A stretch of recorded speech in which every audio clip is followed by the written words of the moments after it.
Welcome back to the lab. I'm Daddy Clay. I'm Daddy Brad. Thanks to our sponsor, Baby Bjorn, for sponsoring the lab. Brad, why don't you let me do the product? Don't you think, Aaron? Why? You just seem a little tired. I am tired today. But here's the deal. I want to know, what's colic? Why has my kid got it? Why is it eating my brain? And what can I do to get rid of the colic? I'm going. Today's episode is brought to you by Baby Bjorn and this baby carrier air. You know, some studies have shown that wearing your baby can actually reduce crying times. Not cure colic, but can certainly help. And this baby carrier air is a great way to do that. You know, I think we need to get Daddy Brad some help. So let's ask the experts. Nobody really knows what causes colic. It's thought to be intestinal immaturity or a little bit of neurologic immaturity. But for whatever the reason, some babies are really afflicted by colic for a short period of time.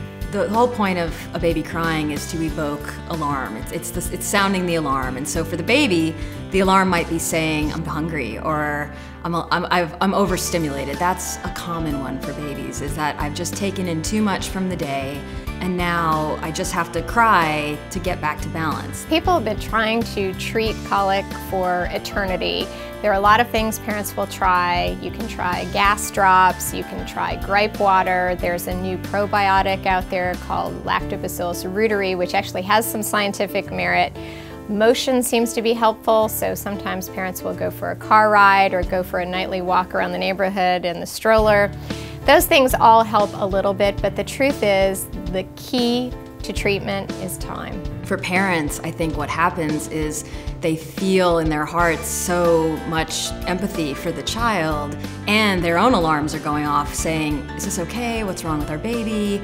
You know, we need to make it stop," because it's both seems hard for the baby and it's hard for us to be around, and that just raises the stress levels.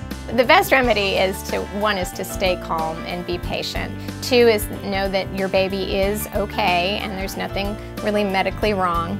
And three is to get some help, and that means you getting out of the house if you can't take it anymore.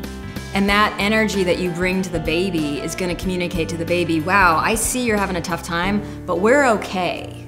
We're not in danger, we're safe.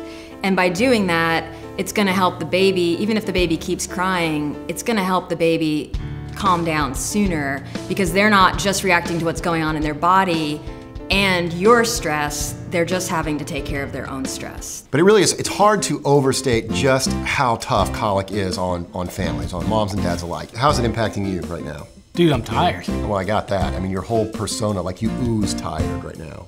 You notice you having to do things differently than you normally do because of your fatigue? Post-it notes. I got to post-it notes, like in the car. I had to like get the dog out of the back seat. That's one. Yeah, we almost had a puppy tragedy here at DadLabs World Headquarters because of the colic. I had the colic. I survived. All three of my kids were colicky. I realized in retrospect I became insane when I decided I needed to sit down and have a conversation with the newborn about their irrational behavior. Why are you crying? Because you're well fed, you're clothed, you're loved. Except the actual conversation wasn't like that. It was like, what's the matter with you?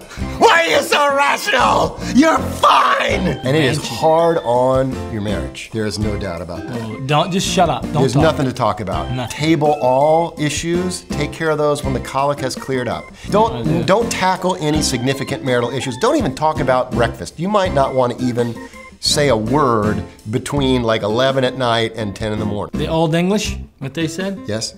Put cotton in thou ears and gin in thou stomach. We want to thank our sponsors, Baby Bjorn. You know, the studies have shown that babies that are carried cry less. And a great way to do that, of course, was this baby carrier air from Baby Bjorn. If you've survived colic, if you're a colic survivor like me, you want to talk about strategies that you used in your home, join the conversation there at dadlabs.com and just go on Daddy Brad's profile and just drop him a note about how great he looked. You know what? Some cultures, colic free. We'll see you next time here in the lab. There's no colic-free cultures. And There's are there baby-free cultures? Yeah, they just don't cry like crazy.